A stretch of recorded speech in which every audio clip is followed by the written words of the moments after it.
പൊന്ന് ധോനി എന്ത് പ്രഹസനമാണ് ഈ കാണിക്കുന്നത്. ധോനിയൊക്കെ ശരിക്കും പറഞ്ഞാൽ പണ്ടത്തെ DRS ഒക്കെ എടുക്കുന്നതിന്റെ ഒരു മികവും കാര്യങ്ങളൊക്കെ ഉണ്ടായിരുന്നു. എന്തിനാണ് ഇങ്ങനെ വില കളയാനായിട്ട് വീണ്ടും വീണ്ടും ഇങ്ങനെ ഈ പറഞ്ഞ അദ്ദേഹത്തിന് ഈ പറയുന്ന DRS എടുക്കാനുള്ള കോൺഫിഡൻസ് കാര്യങ്ങളൊന്നും ഇപ്പൊ ഇല്ല.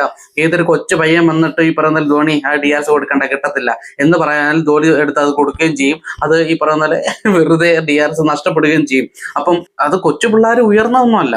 ഈ പറയുന്ന ധോനിയുടെ ഈ പറയുന്ന പോലെ കോൺഫിഡൻസ് കാര്യങ്ങളിലൊക്കെ താന്നതാണ്. അല്ലെങ്കിൽ അദ്ദേഹത്തിന്റെ ഈ പറയുന്ന പോലെ ദീർഘവീക്ഷണവും കാര്യങ്ങളുടെ മത്സരത്തിൽ ജഡ്ജ് ചെയ്യുന്ന കഴിവും കാര്യങ്ങളും എല്ലാം താഴ്ന്നതാണ്. അല്ലെങ്കിൽ ആവശ്യമില്ലാണ്ട് ഓരോ കാലത്തിനകത്ത് പോയി ഞാളുന്നതാണ്. ഇപ്പൊ ഈ വീഡിയോ കഴിഞ്ഞ മുമ്പായിട്ടുള്ള മത്സരത്തിൽ ഈ പറയുന്ന പോലെ നല്ല രീതിയിൽ മുംബൈ ഇന്ത്യൻസ് നല്ല രീതിയിൽ കളിച്ചുകൊണ്ടിരിക്കുന്ന സമയത്ത് ഒരു കാര്യമില്ലാണ്ട് ഈ പറയുന്ന പോലെ വൈഡ് ഈ രോഹിത്തിന്റെ തലയുടെ മണ്ടക്കോട് പോയ ബോള് ഈ പറഞ്ഞ അമ്പയർ വൈഡ് കൊടുത്തു. അന്നേരം വലിയ മാസ് കാണിച്ചിട്ട് DRS കൊടുത്തിരിക്കുന്നത് എന്താവശ്യമാണ്? നിങ്ങൾ ആരാധകർ പറയും, നിങ്ങൾ CSKയുടെ ആരാധകർ പറയും, അല്ലെങ്കിൽ നിങ്ങൾ ക്രിക്കറ്റ് ലെജൻഡർ, നിങ്ങൾ ആരാന്ന് എനിക്കിപ്പോ എന്റെ അറിവ് കുറവാണിപ്പോ ആയതുകൊണ്ടാണോന്ന് ഇനി അറിയില്ലല്ലോ. അതുകൊണ്ട് പറയാം, ആ സാഹചര്യത്തിൽ ഒരു വൈഡിന് വേണ്ടിയിട്ട് അങ്ങനെ ഒരു റിസ്ക് എടുത്തിട്ട് ഈ പറയുന്ന പോലെ DRS കൊടുക്കേണ്ട എന്താവശ്യമായിരുന്നു? കാരണം 37 ബോളിൽ 43 റൺസ് മതിയായിരുന്നു മുംബൈക്ക് ജയിക്കാനായിട്ട്. മുംബൈ മികച്ച രീതിയിൽ തന്നെ കളിച്ചുകൊണ്ടിരിക്കുകയാണ്. ഈ പറഞ്ഞ 9 വിക്കറ്റുകൾ എടുക്കാനും ഉണ്ട്, അല്ലെങ്കിൽ നഷ്ടപ്പെടാനും ഉണ്ട്. ഇവർക്ക് വിജയിക്കാനുണ്ടെങ്കിൽ നിങ്ങൾ ഒരു റണ്ണ് പിടിച്ചിട്ടല്ല കാര്യം. ഒരു റണ്ണ് ഒരു ബോൾ പിടിച്ചിട്ട് നിങ്ങൾക്ക് അവിടെ ഒന്നും തന്നെ നേടാനില്ല. നിങ്ങൾക്ക് വേണ്ടത് വിക്കറ്റ് എടുക്കുക എന്നുള്ളതാണ്. ആ സാഹചര്യത്തിൽ വിക്കറ്റാണ് ഏറ്റവും അത്യാവശ്യം, അല്ലെങ്കിൽ അതാണ് നോക്കേണ്ടത്. അപ്പം വെറുതെ അങ്ങനൊരു കാര്യത്തിനും ഈ പറഞ്ഞ DRS നഷ്ടപ്പെടുത്തിയത് ഏറ്റവും വലിയ മണ്ടത്തരമല്ലേ?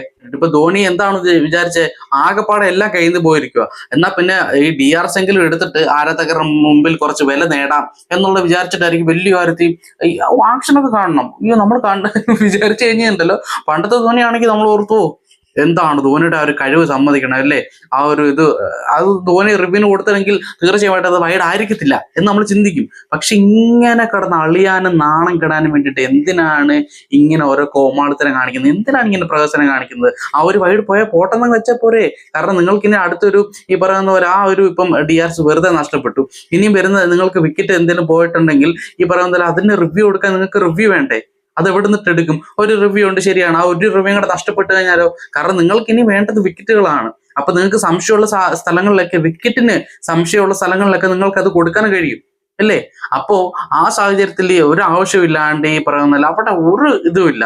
എന്നാൽ സ്വന്തമായിട്ടുള്ള ഒരു ബിൽഡപ്പ് ഉണ്ടാക്കാൻ വേണ്ടിയിട്ട്, അല്ലെങ്കിൽ മാസ് കാണിക്കാൻ വേണ്ടിയിട്ട് വെറും കാണിച്ചൊരു പരിപാടി മാത്രമാണ്. പക്ഷെ അവിടെ നാണം കിട്ട് എന്തിനാണ് ഇങ്ങനെ പ്രഹസനങ്ങൾ കാണിക്കുന്നത്, അല്ലെങ്കിൽ ഈ കിടന്ന് അളിയുന്നത് എന്തിനാണെന്ന് മനസ്സിലാകുന്നേ ഇല്ല. അല്ലെങ്കിൽ നിങ്ങൾ ധോനി ഫാൻസ് പറയും, ആ സാഹചര്യത്തിൽ എന്ത് കാര്യത്തിന് വേണ്ടിയിട്ടായിരുന്നു ഇങ്ങനെ ഒരു റിവ്യൂ കൊടുത്തതെന്നും അത് ഈ പറയുന്ന പോലെ വെറുതെ നഷ്ടപ്പെടുത്തിയെന്നും ഒക്കെ നിങ്ങൾ തന്നെ ചിന്തിക്കൂ. നമുക്ക് മറ്റൊരു വീഡിയോ ആയിട്ട് വീണ്ടും കാണാം.